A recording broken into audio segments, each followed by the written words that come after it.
Good afternoon and welcome to Brunch and Budget on Bonfire Radio with your host, Pamela Capallet, a certified financial planner here to help take the bite out of your budget, brunchandbudget.com. I'm your sound provider, Dialect, and here's your host, Pamela Capallet. Thank you, Dialect, and happy Sunday, everybody. Welcome to December. Today we have a very special guest in the studio, Deepti Kapur, founder and CEO of foodtoeat.com, a sustainable way to order online food from food trucks, restaurants, and caterers. She was named one of Forbes 30 CEOs under 30 in 2012. And thank you so much for joining us today, Deepti. Thank you for having me. Yes, we are so excited to have you here. So I love the idea of Food to Eat. So can you tell us a little bit about yourself, your background, how you came up with the idea of Food to Eat, how it works, all that good stuff? Yeah, absolutely. So I graduated college in 2008, and at that point I had worked on 4 political campaigns. Whoa. So you can call me a political campaign junkie. And I loved it. You know, I loved everything about it. It was a place for me to put my community service, my love for community service into action and see how I could get a really cool candidate into office and learn more from the people running the campaigns. And, that is awesome. Yeah, absolutely. And while I was doing that, I was also thinking of going to law school. And while I was studying for my LSATs, as an impatient New Yorker, I was waiting online at a food truck, and it took over 20 minutes to get a peanut butter cookie. Oh, my God. Yeah. Mm-hmm. Yeah. So for me, that would have annoyed me, too. From scratch. Yes. They were crushing the peanuts as you were waiting in line. Pretty much. That's pretty much what it felt like. And, you know, as a New Yorker, like I said, I'm impatient. So, you know, there's always a better place to get the same thing next door. This is New York City. It's a place filled with hundreds and thousands of restaurants. And so I thought, well, there's online ordering for restaurants. Why not have something for food trucks? And so that's where the initial idea came up. But it wasn't until like a year or two later where I thought this could be a business. You know, I didn't see anyone trying to innovate that market. And I thought, why not be the first one? Whoa. So you didn't go to law school? No. I never actually wanted to be a lawyer, to tell you the truth. It was more about just learning and being educated. That's all. Yeah, totally. Understanding the law is a huge thing. You know, it gets you into trouble when you don't, I feel like. Yeah. A good thing for young folks out there, because I'm a similar cat who was planning on going on law school, and the thing that I was taught immediately in undergrad is if you want to know about the law, you don't need to take law or pre-law classes. Yeah. There are plenty of things that you can do. I mean, in terms of your specific focus. If you're not trying to be a lawyer, you don't have to go to law school just to learn about the law. Yeah. And 2008 was actually interesting just because everyone graduating from college was going through basically not being employed. Yeah, and totally. So a lot of people were like, oh, I guess I have nothing else to do. Why not go to law school? And totally the wrong reason, you know, like we were just saying, the wrong reason to go to law school. So. Yeah, exactly. So a year later, you were like, what led you to, okay, I think this idea can actually be a real thing? So I was in India. For a wedding, and I was talking to a family friend who was an engineer, and I said, what do you guys do? How does this actually work? How do you get a website up and running? And from there, you know, he started saying, hey, you know, here are some people you should talk to. Ended up staying there for a year and a half, actually, just exploring the I guess, entrepreneur network that was there. Yeah. And that was growing. And I found a company there that was like, yeah, we can help you build your product. And it was cheaper than being in New York. And New York's tech scene, startup tech scene, what it is today, was not there in 2008, 2009. So, you know, I spent a year and a half just talking to people and finally built a first beta product. So you built that in India? Yeah. Wow. That's really cool. And so how did you, I guess, launch it, or what was the reaction? So you basically put food trucks online and people could order and say, like, I want to order from this biryani cart and they're going to bring me my food. Yeah, well, so the concept, when we first started, you know, the idea was these food trucks would deliver. Yeah. The more and more we started to talk to them, they started saying, hey, that's great, but we don't have a delivery man or woman who can actually do this. Yeah. And so we thought, well, let's start it small. Let's put them up on a map. let our consumers see where these food trucks and carts are. Let them order online, prepay, but go pick it up themselves. And so the convenience factor would be them having to not wait on this line, right? And just have done all the ordering and payment stuff beforehand, and just go straight to the cart. Yeah, it's a great idea. And then for carts, it was nice because what we had started to see was a lot of these carts that we were talking, not the trucks, the carts would, they're immigrant owners, and they started this not because they were chefs, but because somebody told them it's a good means of make money. Yeah. And they would shut down in the winter because they wouldn't get as much business and pick up a second job. Oh, wow. And with our service, they started saying, actually, we're getting more orders now because people have a way to not have to come up to us. Right. And so some of these they don't have to walk by anymore. Yeah. And the cars started saying, well, maybe I can have, for the wintertime, a delivery person. And so then they started doing delivery for just certain times of the year. Yeah, yeah. And for a certain amount. So if the order was above $60, they would have somebody delivering that. And that was still powerful because people in one office started group ordering. Yeah, right, yeah. Right. Why not? If you can get chicken and rice delivered to your... Heck yeah, in the middle of winter. Yeah, exactly. Why not? Yeah. Yeah, that's such a New Yorker thing. Yeah, that makes perfect sense. Yeah. No, I love it. I love it. So, I met you at Business Center for New Americans fall fundraiser, and we had Aaron Lackman from BCNA on the show as a loan officer, and I love BCNA.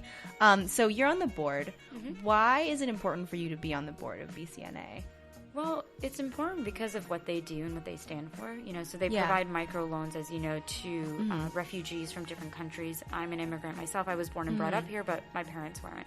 Yeah. And they were business owners themselves, and to see how much they struggled and what they went through was hard for me. Yeah, definitely. I mean, they've had some really successful businesses, but BCNA is a place for immigrants to go and not just get loans, but to learn. So BCNA, as a board member, one of the things that we work on is how do we do more programming and provide more for our loanees and say, like, well, you guys have these businesses. Here are some tools you can use to expand. And that's what Food to Eat was as well. Yeah. Right? A tool for them to expand their business. Gotcha.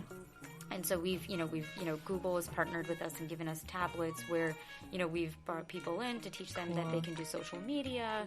Even, small things as depositing their checks from their phones were things that they didn't know they could do. Oh, wow. Yeah. Yeah, and everyone has a smartphone now. Yeah. So it's just like, I'm sure they're carrying it with them. But it was just funny because some of the people we were meeting didn't have data plans, so they didn't realize if I just paid a little bit more, there's so much more that I can do with this device that I use every day. Yeah. Instead of just picking up phone calls, I can deposit checks. I don't have to leave my business. I can stay in my business and watch it more and not be afraid that what are my employees doing afterwards, And so it's a really powerful thing for people to learn how technology can actually help.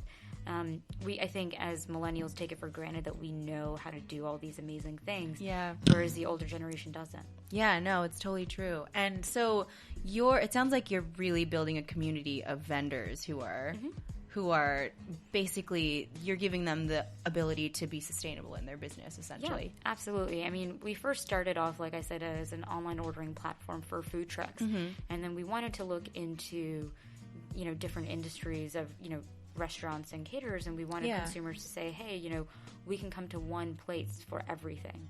And so we said, well, what is it that these other companies are doing wrong? What do they not like about them? Yeah. And one of the main things that we talked about before was their high fees. So we're talking about the Seamlesses and the Grubhubs out there. Yeah. So something that most people don't know is that Seamless and Grubhub are charging anywhere from 12 to about 25%, and on average, 25% of the order. Yeah, of the Whoa. order. Wait, what? There's a lot of seams there. Yeah, no, but and on average, oh my God, restaurants are paying 18 to 22%. Wow. Per order. So that order off the top, not even of profit. No, so like Seamless and Grubhub, they help with inventory. No. Right? Stocking, they provide delivery cleaning. people, like anything? No. They're really just the website? Yeah. Just middlemen. Just the middlemen. And on top of that, the restaurants are paying a monthly fee of about $250. A monthly $250 fee? Yeah. So it's not just... And they have to pay a house fee? Oh my God. It's ridiculous. And it's all on top of... I'm not sure if they're still doing this because the Attorney General got a little bit involved, but it was on top of tips. Initially. So the tips that you're paying... Whoa. Yeah. We're giving part of it to Seamless? Including... Wait. So the tips that you're paying, an owner is having to take the tips out of their pocket because they're, obviously delivery people are making money off. Right. Yeah. So that's what's happening, and they've been trying to change What? the tip factor, but I don't. It hasn't happened yet. It doesn't So seem like it basically, hasn't. when I go on Seamless and I give somebody a $4 tip, Seamless is getting $1 of that. Pretty much. That's why they have that nifty Whoa, calculator that yes, makes it they easier for you to do. do the tip thing. Yeah. I remember, it's the funny thing about businesses that you're like, oh, look at the nice, Yeah, how exciting things they do. convenient. Yeah. And that's the reasoning behind it. You go on Seamless and they calculate a tip for you. And You don't you're even like, have to think oh, about it. Oh, 18%. That's great. And if anything, you'd be like, oh, they started at 18%. Maybe I should give a little more. Yeah, 'cause, yeah. It's really cold today. I'm glad he's coming to my house to bring my food. And the average restaurant, Oh my God. like the average mom and pop, their profit margin is 10 to 12%. So imagine what they're actually getting back in their pocket. Oh my God. There has to be cases where they might be losing money at this point. There With the are, I mean- $250 advertising fee on top of that. Yeah, I mean, restaurants are closing within the first year. Like 70% of restaurants are. It's like some crazy statistic that restaurants close within the first year. And so if you think about it, that's what's happening. More garbage God. middlemen out there. Yeah. I wish there was like a camera right now to show my shock face. This is unbelievable. Deepti, we've had other businesses on where we've been warned about middlemen, and Yeah. it's all kind of the same type of thing. It's a grimy, scummy job. It's like, hey, I know you do stuff, and you do stuff because you like to do stuff. I can help you with that. I don't actually have stuff, but I can help you with that. You have to pay me, Get though. stuff. Yeah. Yeah. You don't give me a cut after I get you stuff. You pay me, and then don't worry about it. Stuff's going to happen for you, and nothing Right. ever happens. Yeah, it's All crazy. these it's like the fake radio promotion folks who's like, we're going to send your thing out to all these people. You Just know how pay you me. get pop-up ads? And it'll Yeah. be somebody's song playing, and you're like, "Who is this jerk?" When there's song playing, it's because somebody paid like $100 a month to some jerk, thinking that they're a publicist, and they're like, "No, I'm just going to spam it into people's Yeah. It's pop-up so things." ridiculous. And this is the same type of mess. And the worst part is, like, we as consumers never see that side of it because we're not getting charged the money. No. It's like the business is getting charged the money, and I didn't even question it. I honestly didn't even question how Seamless and Grubhub are making money. I was like, oh, I bet they're, like, taking a cut. I never thought about it. We were just saying in the car how Yeah. when we were discussing about these models, Yeah. we were talking about whether they paid a fee, whether they Right. took a cut, and what I was saying is, one, I don't think that they're paying a fee because that's crazy. Why would they be paying a fee? It's like it's not like a strip club or something. But two, I was like, even if they were paying a fee, taking a cut, the cut can't be very large, Right. Because otherwise it just wouldn't be sensible. Because then I would just, as a restaurant, I would say, just go to my website, and Right, email directly, me, or and just I'll- call me. Yeah, well, the sad thing is that, like, most of the mom and pops, are, again, people that aren't chefs. These mom and pops that are opening up corner delis, they start because it's a means of making money. Yeah. And they don't have accountants sitting there telling them, hey, this does not make sense for your particular business. Right. Because your margins aren't high enough. Right. So, That's a really good point. again, and Yeah. it's really, that's where we come in. And we didn't want, we do have the consumer side of our website right now that currently exists. But we wanted to go back to our vendors and we said to them, what is it that you want? And they said, listen, there's a lot of people that are coming in and giving us the average order of $30. We want larger orders. And we Yeah, said, that makes sense. and we started noticing that a lot of our consumers were from companies doing group orders, and we, and so we said, how about if we were to provide you more catering orders, would you be happier with that? Oh, interesting. In the industry, the holy grail for them is catering, and some of them That makes sense. Yeah, yeah. And You some just of make them so much more money. Exactly. Yeah. And their profit margin is higher. It's obviously Yeah. instead of feeding one person, you're feeding 300. Right, exactly. So we said to them, hey, listen, let us try to, help you with these larger orders. So we went to the companies that were ordering from us, and we said to them, we see that your employees are already doing this. Why not do this as a whole, as a company, provide a better culture for your employees? And because that's the new thing now, right? Yep. Google and Facebook have been spending hundreds of millions of dollars to help provide food for their employees, not because it's just fun, because it increases morale. The employees, nowadays, if you look at things like even millennials, they don't want a higher bonus Yeah, at the end of the we year. want perks. We want perks. We want culture. We want our every day to be happy. Yes. And that happy is not to just come to work and know that I'm going to make $100,000 at the end of the year. I want to know that my company cares, and is going to help me with my, if my dog needs to, and I need to go to the vet, they're going to let me do that and take that time out of the day. They're recognizing that I'm a person who has a life outside of this. Exactly. And they're acknowledging it, and they're providing me balance. Yeah. So we go into companies and we say to them, help us, let us help you provide that better culture through food. So whatever you need for food with your employees, let us do it. So Tumblr is one of our clients. Wow, okay. And what they were doing is, and they use this as a company perk, and they're a young company. Yeah. One of the perks they do is during the summer, they have a different food truck outside of their office. Whoa. Every Wednesday. Oh my God. Are there any job openings at Tumblr? Love to that. Thanks, so Tumblr. cool. That's very cool. Yeah. That's really awesome. And it's, they're spending a good amount of money, but it's investing in your people. Yeah. Yeah. And you're giving them another reason to stay. I'm sure Tumblr and the work that they do is great, but it's and you also are helping other companies, and we're feeding you. Yeah, exactly. And we say to them, infiltrate, don't go to the Aramarks of the world, don't go to these, gigantic corporate caterers. Go to people that, you're in New York City. Infiltrate business within the community that you live in, that you work out of. Love that. Somebody tweet that. That is so good. Yeah, totally. It's building that community and that sustainability, and having things like circle through the community. Exactly. Circles, yes, ciphers. And that's what makes the most sense for our business. And that's where we've, as a startup, it's really important to understand you started with a certain mission, and that you learn that if that mission isn't working, you can pivot and you can change. And the mission is to help our vendors, and that's what we're still doing today. Yeah. We work with them on a personal basis. We talk to them. You check my phone, half the phone is filled with the vendors we work with and their cell phone numbers. And it's nice. That's so cool. And you're the CEO of the company, and that's the case. I love it. I love it. So we're going to go to a song. But after the song, we're going to talk more with Deepti about where Food to Eat is going, how she supports the vendors, what's it like to run a startup, all that good stuff. Before we jump into this first song, Pam, what is the name? Speaking of Tumblr, I wanted to shout out a Tumblr that should get a lot of love. Yes. What is the name of it? Racistbeingfired.tumblr.com. Is that plural thing? Is it racists or racist? I think it's racist. I think you can just Google it at this point and you will find it. It's basically a Tumblr where people are posting up tweets and Facebook posts of people who are being just blatantly racist and the information for their employer. So they're doing some hunting, and people list their employer on their Facebook and on their Twitter, and finding the phone numbers for the employers and encouraging people to call them and say, hey, just so you know, your employee said this on the internet. And people are actually getting fired for it. Oh, wow. Yeah. Be careful what you say, folks. You can't just be who you are and think you can anonymously do that kind of thing. There's that journalist in Australia who's been calling people's moms after they threatened to rape her. Yep. Wow. Yeah. Because yeah. Yeah. Because if it could be that ubiquitously easy to just threaten violence and rape on somebody, then these are needs the to get their mama called. consequences. These are the consequences. So thank you, Tumblr, for providing that platform and for bringing your employees food trucks every day. We are going into my homeboy Seth Hirsch with his song Riboat Road from his album I Look Like Me. That ain't true. You look like you, fam. You know that. Come on now.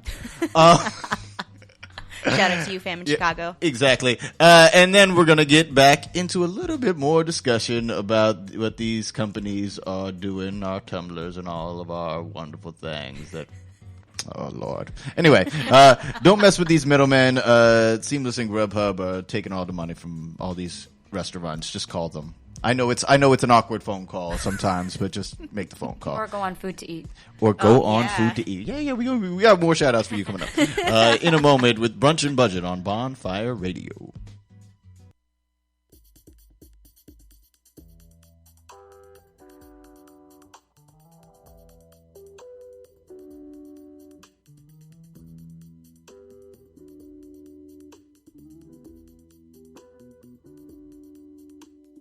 Driving on that river road, who cut cuts the ribbon though. On that Shell gas station, give and go for hippie Joe. In the watchful eye of Johnny with McDonald's apple pies. Crazy what $1 gets ya, how 1,000 lasts for life. Cardboard boxes stacked like Legos, y'all create a scene. Had a bunch of situations I thought would be great for me. Many flavors like graters, ice cream. My favorite fight scenes, Edward Norton versus Self. Detonating to the pixies, where's my mind? Manifests as yellow lines on the street. Mom and pop attitude, working at a franchise company. View the place I spend my day, shifts fade in the mirror as I grip that volume knob to the lake with the pirate. I still wake up to alarm clocks in the morning. Life is just the butter that I spread on my cornbread. Riding on that ripple road, friends saying there he goes. Which way will it go? Which way? I still wake up to alarm clocks in the morning. Life is just the butter that I spread on my cornbread. Riding on that ripple road, friends saying there he goes. Which way will it go? Which way? Yeah. Stars shine, my car size like barks of a tiger. Constant lightning like 9 knives jammed in power outlets. Canned sauerkraut, get it, that Cincinnati vibe. Studio sessions in Forest Park before I could drive. My man's beats with my lyrics had caused quite a ruckus. Had me in Tri-County Mall spitting a cappella. Was not at all amused even if they used Pro Tools. So many cats that tried to make me feel so untrue. And not much of a bridge, but yo, I crossed that water and took down the walls they built. Then I ate that mortar. You shot a brick with wounded spirits. I sat on bricks, had the kicks that I skated with and spit on stage with. Thought I amazed them, strayed from the same dumb conclusions they came to by blazing to tapes. I had broken bells and equipment I threw my speakers. Lone, long lost nights, wondering who's my legion. Please take a stroll in my camera roll through my sneakers. Just wanted to get my point across, but overused the bleachers. They told me take a seat. I'm like, I'm not a dog. They told me take a stand. Then I was walking on. I still wake up to alarm clocks in the morning. Life is just the butter that I spread on my cornbread. Riding on that ripple road, friends saying there he goes. Which way will it go? Which way? I still wake up to alarm clocks in the morning. Life is just the butter that I spread on my cornbread. Riding on that ripple road, friends saying there he goes. Which way will it go? Welcome back to Brunch and Budget on Bonfire Radio. We're here talking with the founder of Food to Eat. Yeah. Deepti Kapur. And CEO. And CEO. Yeah, do you have any other titles? Dog walker? If you want me to, I can. Yes, many titled. That's remember, guys, when you start your own business, feel free to give yourself as many initials as possible. Yes, initials, titles. Throw the word ninja in there if you want to. You can do whatever you want. Unless you are an actual ninja business, and Then then you I'm shouldn't sure tell that there's people some that you're sort of ninja. FDA-related guidelines or codes on how ninja. Anyway, isn't that a website now? You can be a .ninja You now. can be a .ninja now. Foodtoeat.ninja. How does that sound? Sounds great. Might start at Ninja Service. That would be cool. Like The you food just didn't even appears order on yet. your windowsill. Yeah. Woo. We figured out what you wanted before you got on the site. Wow. Psychic Ninja. Deepti Kapur with Food to Eat, which promises and guarantees psychic ninjas to bring you your food. That's on record right now. No, tell us some true things. Yeah, no. Well, one of the crazy things that, because you don't use Seamless or Grubhub at all, right? It's just No. like kind of a moral thing. And now I think I'm going to have to stop using Seamless and Grubhub knowing how much money they take from these restaurants. No, fam, this ain't right. Yeah, this is terrible. Yeah. This No. is terrible. So you were telling me about a conversation that you had with a restaurant owner who you had called to get an order. And I think that you need to tell us what the conversation was about. Oh, yeah. I want to know how these restaurant owners feel about Seamless and Grubhub. Well, so I'd called a restaurant. I live in the East Village. Won't name the restaurant because I don't want to. You don't want to out him. I don't want to out him. But we'll say Seamless and Grubhub suck all day long. Yeah, I mean, I don't like trashing, but I'm just telling it how it is. But I called the restaurant just to say, like, hey, what's your minimum? Calls him. He's like, well, if you order from me right now, it's $10. If you order from Seamless or Grubhub, And just by the way, I effing hate them. They're ridiculous. And I was like, oh, I'm sorry. I don't order from them anyways. I understand your pain. And I was like, by the way, how much are you getting charged? And he said 22%. How do they come up with these random percent? They're like freaking credit card companies, like 22%. It's because it's basically how far up on the list do you want to show up. And what? The higher, I mean, for a sales rep, the higher they can get someone to pay, the more commission they're getting. So in the sales world, it's really beautiful, right? Because if I can sucker somebody that doesn't really know much about business and stuff to show up on the first, to show up at the top of the list, that's how the order gets determined.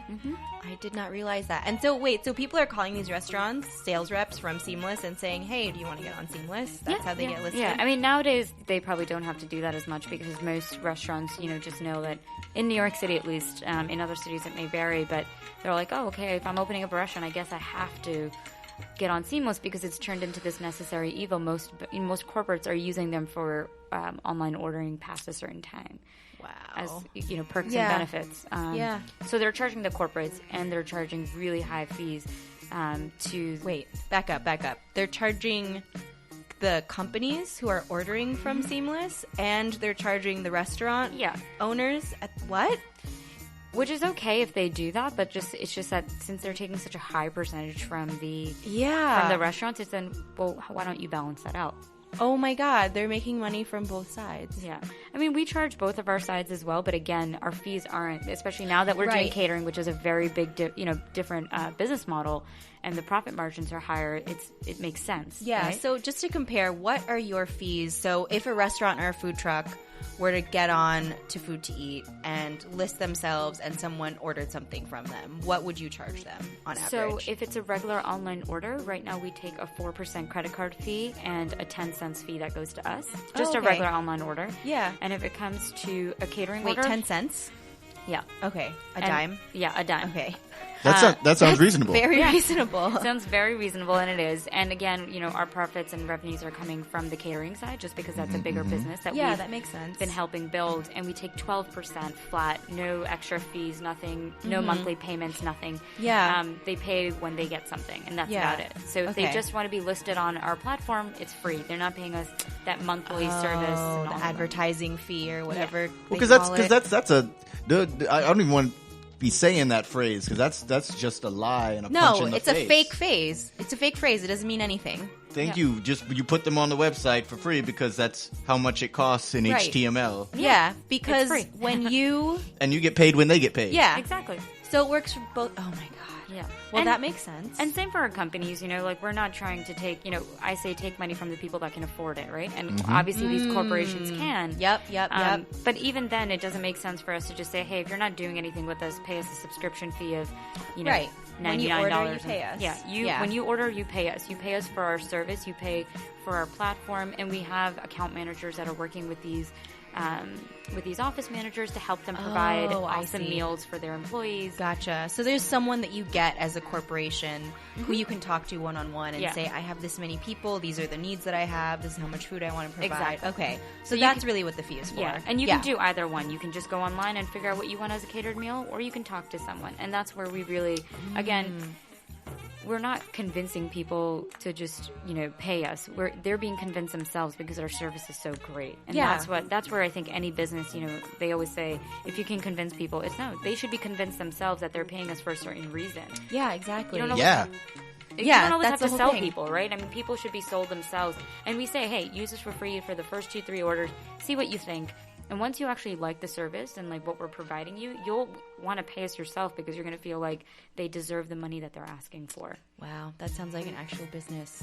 Yeah, that's we in our pop culture world, a lot of people get props for doing the stuff that you're talking about. The Seamlesses do underhanded, unethical, often sometimes illegal type stuff, and the mentality is, well, it was successful. In other words, it made a lot of money, so it must be good business. Yeah, right. And I feel like good business is something that works in concert with other businesses and creates a good community. Yeah. And that's what you're talking about. So I mean, and if you think about it, if something to look at is in 2006, Seamless didn't start off as like this evil, necessity for restaurants. What had happened was in 2006, all of their founding team left. Wow. Okay. Most of their founding team left after like an acquisition, and I think the rest of them have slowly disappeared. And that goes because of an acquisition. Like, this is what happens, right? Mm-hmm. The mission changes, the values of the company change when you merge, and so they didn't found themselves because this is what they wanted to do. Right, they wanted right. to be a good company. And that's where, for me as a founder, it's extremely important to not want to sell. I just want to keep growing the company and take it and scale it as much as possible throughout the United States. yeah, that's amazing. I feel like that in the startup world, and I know that's like a buzz phrase or buzzword phrase right now, but that a lot of people who start companies are looking to like cash out in 8 or 10 years or however long, or they're going to try and do an IPO or whatever it is. And I feel like it's not that common to hear someone say, I plan to stick with this company forever. Yeah. Yeah. I I believe in it. Or at least hand it off to someone that I trust. And Yes, I know that yeah. like I've developed in the company to become that like person that believes in the mission as to Right. what I wanted it to be. Yeah. So, Because you would want this to continue even if you were to not do it anymore. absolutely, Right. absolutely, To 'Cause have it's that a same business. culture and Yeah, mission. yeah. Right, exactly. yeah, That absolutely you care about. Yeah, and this is why, like, when you think about starting a business, you have to think about the team. You have to make sure that, is this a person that I can see myself hanging out with outside of this place too, right? I mean, you yeah, don't wanna that's really important. Exactly. You don't want Yeah. to just have people where you just feel like, oh, these are my coworkers and I have to talk to them because, so for us, it's really important that, especially for me, that I hire people that I want to see here in the next 5 to 10 years and eventually become better friends. Yeah, totally. How do you know, what kind of things do you look for in a team specifically? Honestly, somebody that has a good sense of humor. I think Nice. that's the most important thing for me. If you can take a really bad joke that I just made, I'm pretty sure you're set to go with no. But it's not just that. But So just laugh at her jokes, guys. yeah, loyalty, right? Like Yeah, how long totally. have you been around at different companies, and not bashing your ex-employers is Mm-hmm. really important to me. That's so critical. Yeah. Yeah, so yeah, I mean, definitely. those are a few things that I look for. Yeah, I like that. Yeah, because, I mean, every place that you've worked at is a place that you learn from. Yeah. Period. You And know? and some people do have bad experiences. You kind of keep them to yourselves, and Yeah. you say, it's just. I don't think it's good to just keep saying, oh, that company sucked, that company sucked. And Yeah. even for us, we never bash the other company. We just tell the truth about what they do, and it's up to you to figure out, do you want to keep the service or not? Right, right. And we like to stick true to what we do, and we Yeah. say, if you think that's ethical, keep going ahead and using them. But to us, that's not. Yeah, no, and I appreciate that because there's no reason for, I mean, I'll do it all day long now because I'm really pissed that I have Yeah. been seriously fleeced by Seamless and Grubhub this whole time. And it's something that, like, as a consumer too, it's something that we aren't privy to in so many ways, No. and we don't even question it. Like, now I'm questioning Uber. Like, we've seen Uber in the news. Like, who knows? They also started off with a really great mission, and then to see how they're progressing is, like, also kind of scary. Yeah. They're becoming that necessary evil that you were talking about with Seamless and Grubhub on some level. I think a way to really understand the companies is by talking to the people, to the vendors, right? So if you want to learn more about Uber, don't just talk to Uber about it, but talk to the taxi driver. Yeah, If you yeah. want to learn about Seamless, talk to multiple restaurant owners and see what they think about it. Yeah, They yeah. are all great companies, great conveniences, and again, are turning into things that we are using on a regular basis. I'm an Uber user. They're a company that is actually one of our clients, and we love them. But to understand a company, just talk to them. Yeah, and talk to the people who are actually a part of them. That makes total sense. Exactly. That makes total sense. Were you gonna... No, I just You have a pensive look on your face. Yeah. I was wondering. Deep in thought dialect. it's I don't want to have to research every single company Yeah. that I do everything with, and Yeah. it's one of those things where you feel the scales tilt one way or another depending on your day and your mood, but I feel like I have to be so aware of everyone I spend my money with, and I can't trust normal business conventions Yeah. with anyone. So it makes it difficult because when you see a new company or a new convenience, a new type of business that makes life easier, you can either try it and have some fun or dig into it before doing Right. anything with it. And I don't really have a good response for that. That's just a frustration I No, have. that's as just a reality as a consumer. now. Yeah, no, it's Because true. really, y'all, You know, we often say in our art, like, you know, you can't just look at the pop art. You have to be a seeker to find those kinds of things, or else you're just going to get what is thrown at you. But in all of our money-spending world, either we seek or we take whatever's thrown at us. Yeah. I mean, with technology and the way that it's growing, there's always going to be a cost that comes with it. So we can't be naive and think, nobody's paying. Somebody's paying. If you're not paying, somebody else is. No, that's fair, yeah. And I think that's just the way to look at it. It's just a matter of where you can't also live underneath a rock and say, I'm never going to use any of these services and go back to the way we used to live.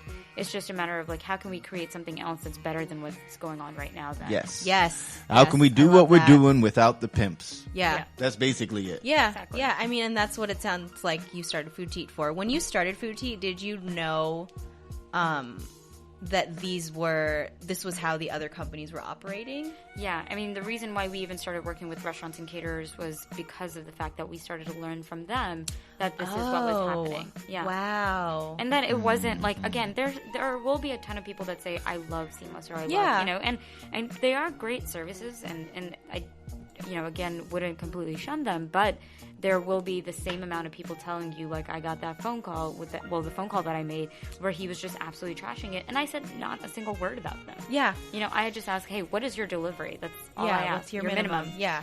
And that's what happened. So yeah. Yeah, I mean, when people are volunteering those kinds of opinions, I feel like that's not really a good sign that people are on a win-win basis. So how do you help a food truck or a restaurant get on their feet with the technology side of it and things like that? Because that is a barrier, especially for a lot of immigrants, as you were talking about, who are just trying to, you know, make a living out here, and then suddenly, their food truck's doing really well. What do we do now, you know? Mm-hmm. I mean, for us, what it's been is just saying, what is it that you currently do? Understand their current landscape. And we've even helped, you know, some of the food trucks or the carts, either, you know, the chicken and rice ones, all of them say halal food, halal food, halal food. Mm-hmm. And we're so, well, how do I know if I'm going to tell my friend to meet me at the one on 53rd and 6th, if that's the right one? Because they're on every single corner. Yes, and if you're not from New York, you don't understand Southwest, Northeast, and like a lot of people don't. And so that's where I started to say, why don't you put a name? You know, we started talking to someone like something that simple. That's simple. Yeah. Just not even anything related to technology. It was just put a name there. And then we looked at what did they use, their phones.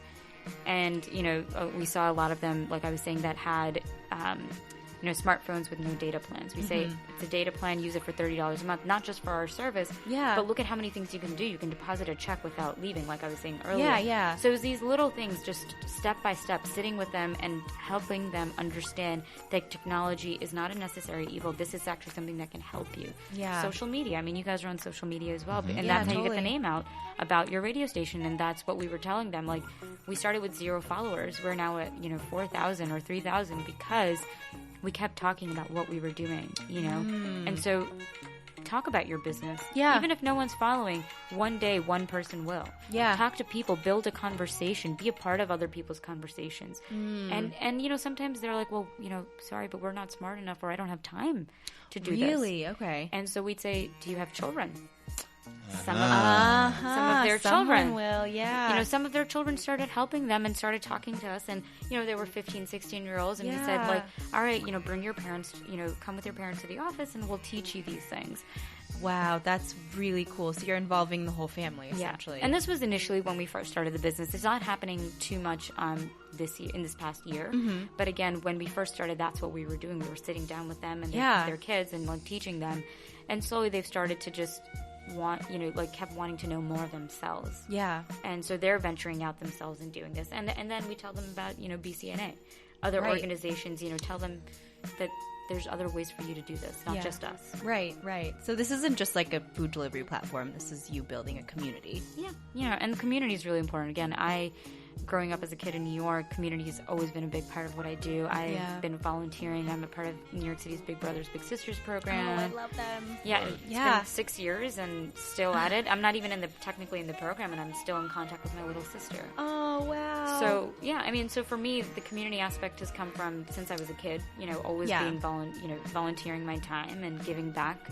And so when I started a company, my goal wasn't to make money. My goal was to help and build a community of people. And it makes it more fun every day. Yeah, totally. You know, like you don't feel like you're going to work. You feel like you're you're out to, set yourself on an adventure, and, you'll see what happens. And every day is really different from the next. That's really freaking cool. I love it. So we're going to go to another song. And after this, I want to talk more about what is it like to run a company, especially you're a woman and a minority in the startup world where traditionally there's Mark Zuckerbergs walking around. So I would like to hear more about that, how you raise money, all that good stuff. So take us out. All right. Now we're going to go, let's talk about food a little bit. We're going to go to my homeboy Kapur J out of the Bay. And he's got a song from his anti-GMO mixtape. That's the title of it, is the anti-GMO mixtape. And it's called Plant Some Justice. I don't know if y'all know about stuff that's been going on in America, but I figure we could use some justice planting right now. Anyway, we'll talk to you in about 2.5 minutes. This is Brunch and Budget on Bonfire Radio.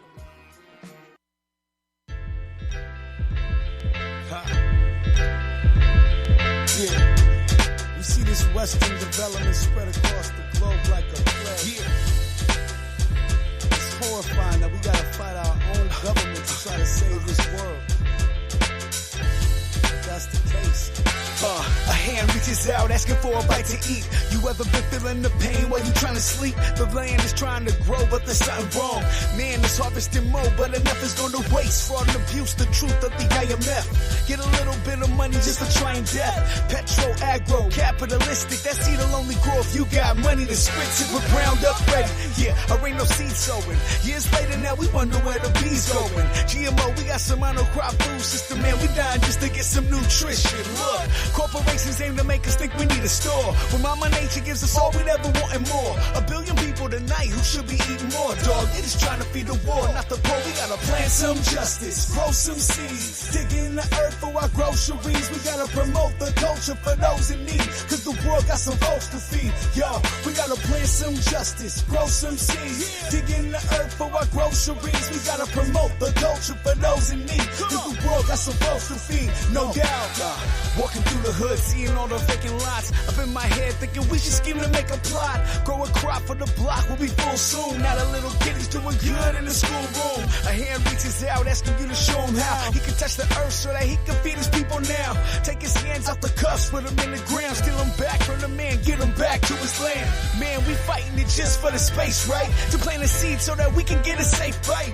Food organically grown so it tastes right now. Food deserts growing faster than a race stripe. The lake level getting lower than my waist height.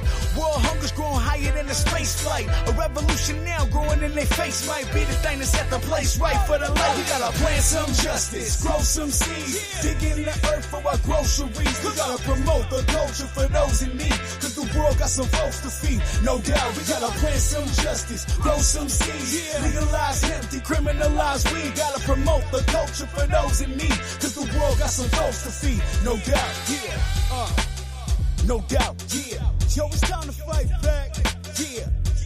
Take our planet back from this snake of a capitalist system. If you're listening to this, do me one favor. Go to plantingjustice.org and stand up with your boy.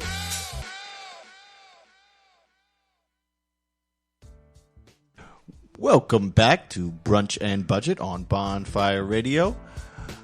We are here with Deepti Kapur, the CFO, CEO, founder, LFO, LMFAO of, and any other initials I could think of. TLC, I know, right? WNBA of Food to Eat.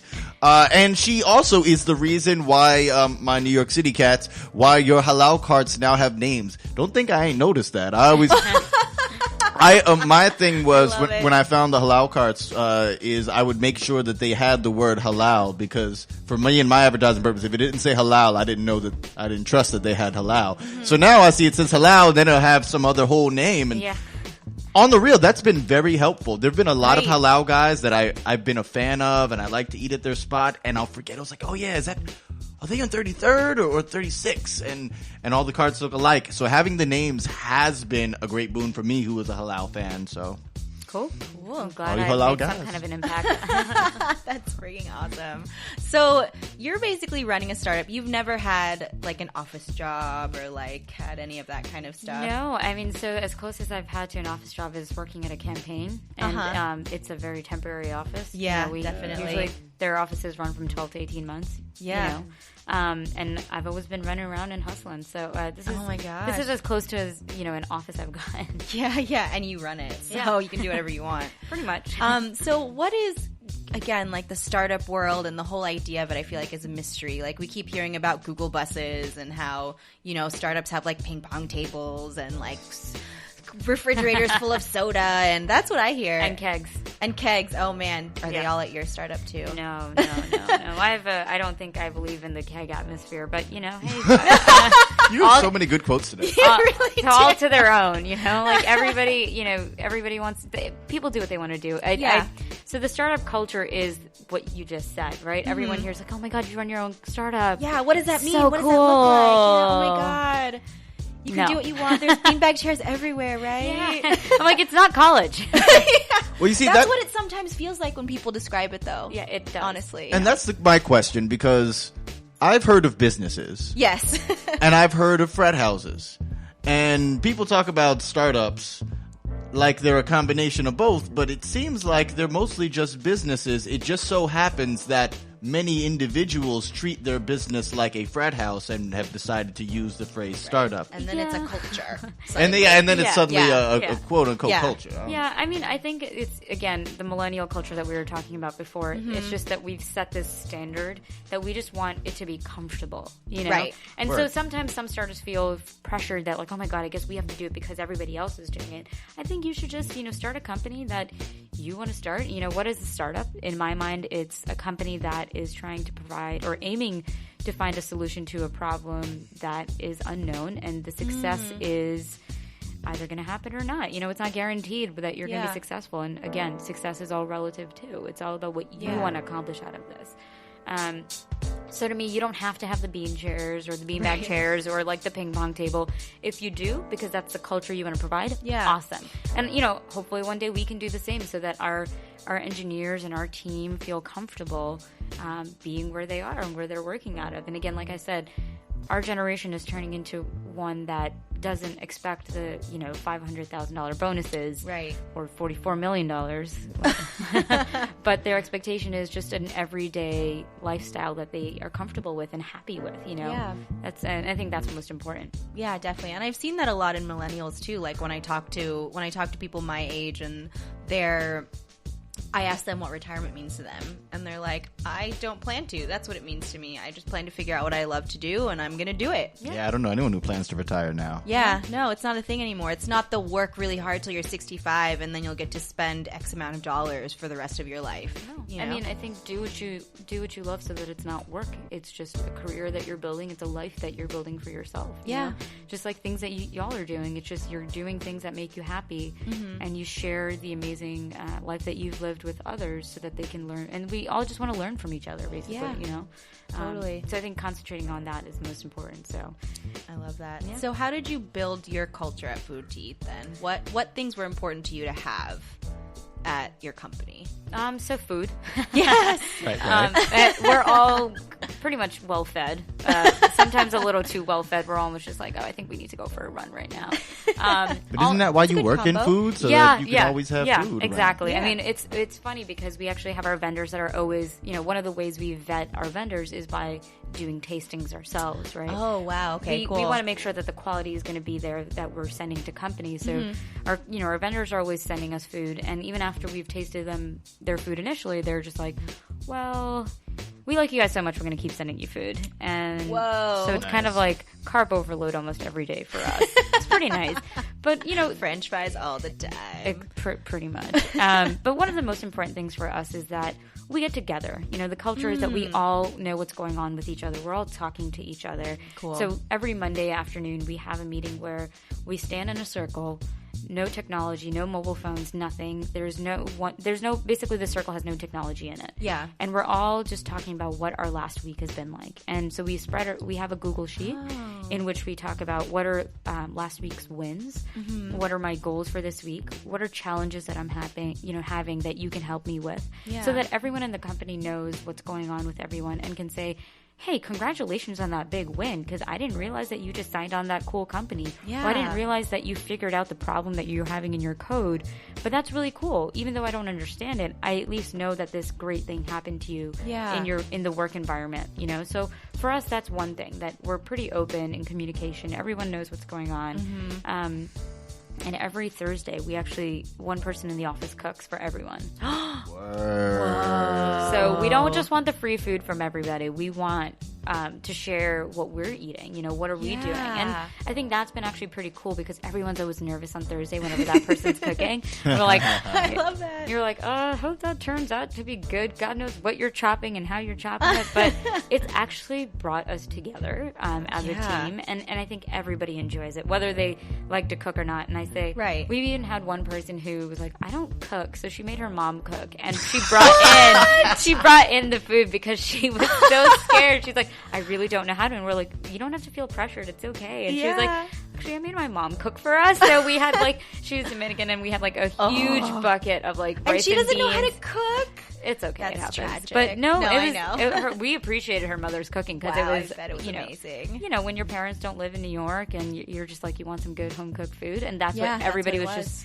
Everybody was just amazed. So the culture is comfort. You know, just be happy where you are, and feel free to communicate with each other, and don't be afraid. There's no hierarchy. You know, I'm the founder and the CEO, but that's just a title. It's all about how do you feel and towards me as a person. I love that. No hierarchy. I feel like that's something that I'm seeing in more and more companies too. Is just the no hierarchy aspect of it. Isn't that supposed to be one of the actual characteristics of a startup? Yeah, I mean, it should be. There's a lesser hierarchy thereof. Yeah, as there's this flat plane of we're just trying to do the best that we can do. There's no bureaucracy, there's nothing going on there. Well, and one of the things you just said, try. One of the things that we avoid using in our office is try. We say, no trying, we do. Yes, you know? Yoda. Yes, exactly. Yoda always knows, do or do not. There is no try.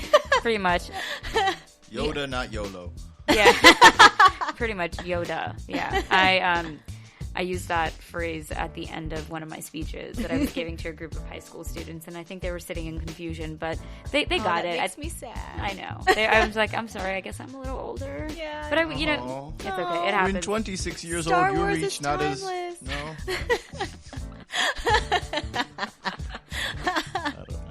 Oh my god. I guess we're all Star Wars fans. Yeah, well, that's a good thing. We've settled that now. Yeah, exactly. Now we can be friends. Yeah. Now we can officially be friends. Yeah, Officially, exactly. totally. Exactly. So I do want to touch on too, you're, again, I said a woman, a minority, and I know that in general, I mean, I'm in finance and I'm a woman and a minority, and I know that has some barriers that you have to overcome on some level. Do you find that you as in the startup world have similar obstacles, or is it really not a thing because everyone's like, oh, everybody loves everybody? Well, it's definitely a thing. So it first started and I started to notice it a lot more when I lived in India first. When I was first starting the company and talking to people, they're like, oh, cool, you're doing this for college? I was like, no, first of all, I graduated last year. Yeah. Second of all, this isn't a project. It's a company that I'm starting. Yeah. And I'm looking for help from people that have already done it. So I already started to see that because people didn't take it seriously. And I'm pretty sure if a guy was to go in and say the same thing, they'd be like, oh my God, he's going to do amazing. You know, right. It's going to be billions of dollars. Yeah, exactly. Yeah. And it's funny because most investors want to hear that you're going to make $1 billion business. And I'm sure we all want to, but you have to look at reality in my eyes, right? Right. And then, you know, you're probably going to not love this story, but I was at a conference a few months ago at a VC conference, venture capital conference, where, you know, we have just actually started to look for raising an outside fund. Oh, okay, cool. And so I was at a conference just to learn about the scene and what was going on. And while I was talking to one of the investors, he just stopped in the middle and was like, when are you planning on having kids? What? Yeah. None of your business? No. It was just, when are you planning on having kids? And we weren't talking about marriage. We weren't talking about anything. We weren't talking about kids. Like, the conversation just went, by the way, when are you having kids? And I stood there in shock for a little bit, just confused as to, like, what, why, like, how. And this was the guy who may be trying to give you money? Yeah. And again, this was just a conversation at a conference, and it wasn't, formal. It was off the record, which is why I don't ever say who it was. But I don't think in any setting, especially if I've just met you, should you ever ask me that. Never. If it's also illegal in an HR according to HR rules in an interview, you also shouldn't be able to ask me that. Right. And that was something that really struck me, that times have not changed, that I almost have to step back and understand that this is going to happen. Yeah. And so for me, it's just been understanding, what have other women gone through? What do I have to prepare myself with? But to also at the same time not think that this is going to happen every single time. Right. I've met a number of other, investors that have been amazing and have portfolio companies with women that have just had twins, and that's where you feel like, okay, there is this like balance between the crazy and the good. So it's just understanding that. And to think that nothing bad is going to happen isn't true. Right. That makes sense. Oh my God, that's unbelievable. It's amazing, I feel like, what liberties, especially men, feel like that they can take in terms of asking women about their personal lives when it comes to a professional setting. Yeah. I mean, would somebody ask a guy like, hey, how many kids are you planning to have and when? Yeah. While trying to invest in their company. No. Yeah. Well, that doesn't have anything to do with it. I would like to invite this gentleman. We ain't nobody gonna put you on front street. Know who you are. Feel free to anonymously change your voice and call in to the show or get in the chat room. I would like to know how many kids you're gonna have in the next couple of years. Yeah. Please tell us personal things about your life. Have you had a vasectomy? We don't know. Yeah. Is there going to be more of you? Is there going to be more of you? You married? You have kids with people who ain't your wife? We want to know. Everything. Tell us everything. All of it. All of the awkward details that you can fill in. Please do let us know. Yeah. Especially, oh my God, that's unbelievable. And yeah, it's, and I know that it's something that people just think when they see a woman and of a certain age, Well, and the thing is that, like, something that I have to prepare myself for is that as a minority going into a room and as a female, that people have already put up a judgment on me. They've already made a decision as to who they think I am. And it's my job to make sure that they actually know who I am based off of what I know about myself. And I know who I am. And so I need to make sure that they understand that as soon as I start talking. Right. And try to avoid what they've known already about me. So it's tough. It's a tough world. I'm not going to say it's easy. There's still very few women-funded companies. But the nice thing is that females are now starting their own funds to help fund women-owned or women founders. And those are the people that I'm also going after and talking to and learning from as well, Yeah. But it's really tough. It's a really tough world, and sadly we're still going through it. Yeah, but way to be a pioneer in it. Seriously, that's pretty hardcore. That's pretty hardcore. I mean, you look up to other women that have made it or are still making it and are higher up, and it's just finding role models. And I think that we should all set to become our own role models, right? I want to be like myself every day, but I want to be somebody that somebody else can look up to, and I can give hope to the next kid that may want to do what I'm doing right now. No, I love that. That's so beautiful. Thank you. Yeah. So how much money has Food Tea raised, and what's next? Like, what's the next step? Yeah, so we've, in 2011, we raised $500,000 from friends and family. Cool. And we did wow, nice. Yeah, it was tough to do that, but we definitely did it. And we raised additional funds, like small funds from like friends and family again. But now that we've really established ourselves in the market as this, company that's working with corporations and local vendors to help build culture in these corporates, we've grown. We work with 86 companies now, and growing every single day. Fantastic. Yeah, it's pretty amazing to see where we started and where we are today. Yeah. But we are expanding to 3 new cities in the next year. Oh, wow. Okay. Yeah. The first one that we are planning to, we're just kind of testing it out, is Philadelphia. Yeah. Nice. Yeah. Nice. It's a City, it's a beautiful city. And man, they love their food. Oh my God, such a big food city, which is awesome. And there's a lot of issues with the government and the food carts over the past couple of years in Philadelphia that they definitely need some help. A lot of the food trucks are gone because they've been charging a higher parking fee. Yeah. I mean, same in New York City, stuff like that was happening, where trucks were being kicked out of certain areas, weren't allowed to park, and it's a tough business. And and then they get a lot of hate from restaurants as well, because they're like, well, you're standing in front of us. And right. To me, I don't understand that completely, because a restaurant can open right next to you and you can't tell them not to open up. Yeah, right? you can't tell them to move. Exactly. Yeah, but it's the same thing. They're taking advantage of it. But with that being said, the next step is to raise. So we're raising what we call a seed round. And so we're raising $1 to $2 million right now to help with our growth. Oh, nice. Yeah. Nice. So if there are any investors out there listening, Food to Eat is awesome. Seriously. I think we are out of time, unfortunately. We're out of time. We're into overtime, but it's all right. We're into overtime. Yeah, this was so great. Thank you so much for joining us today. Thank you. We would like to thank everybody for listening in today, especially our guest, Deepti Kapur, the founder and everything of Food to Eat. Ninja. The Food to Eat Ninja. I really want to thank you, especially for these things that you were talking about. You've been talking about business and culture and community. And throughout this entire interview, if you guys listen back to it, you probably should, because there's some good quotable, you need to pound into your head stuff here. It's about how all three of those work together. Yeah. And you can't have it without having all of those things. And that's how you really start a business. I came in here being a little skeptical. We were talking about the whole startup culture. And I had all sorts of snarky jokes in my head about the startup vibe. And you came out there and you were like, yeah, there's the idea of the kegs and stuff like that. But a startup culture is the culture that you create with your community. The thing about food, I mean, I don't care if your business has to do with food. Cook a meal once a week with your people. That's great thing. Amazing. Talk about bringing together community. For real. And we're going to send you off to bring together the community with my homegirl, your homegirl, Calais Nouveau. Calais all day, Calais every day. With her joint OG Lyrical Book Bagger. And we will see you next week. Brunch and Budget. Bonfire Radio here in Caribbean Flatbush. Peace.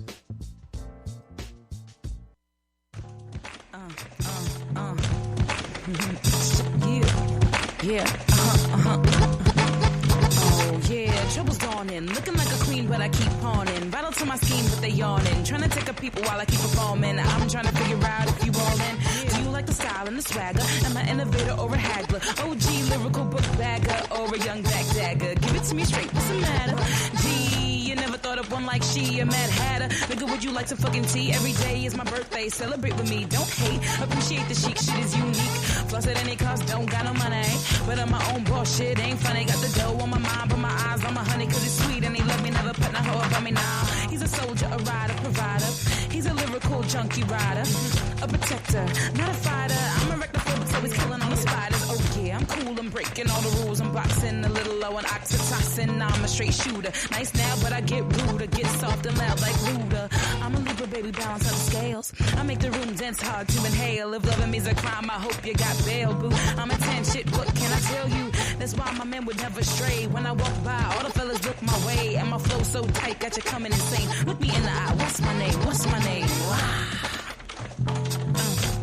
It's Calais all day.